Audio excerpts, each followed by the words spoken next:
Hi there, in this video I'm going to show you how to upload a header for your Webtalk profile and a profile picture.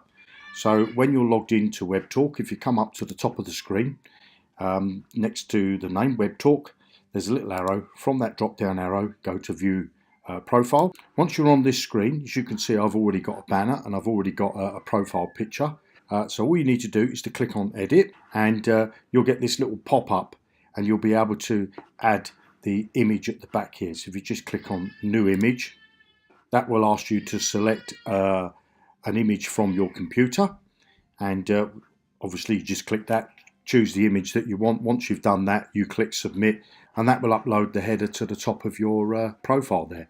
And if you want to change your profile picture, you'll also see there's this little pencil here. If you click on that pencil, that will give you this pop-up, and all you need to do is to click on here to browse an image from your computer that you'd like to have as your profile image. And once you've done that, you just click done. You have also a box here that you can write some text in. I've left mine blank, and once you've done all that, all you need to do is click done.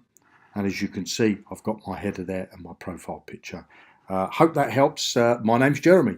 See you in another video. Bye now.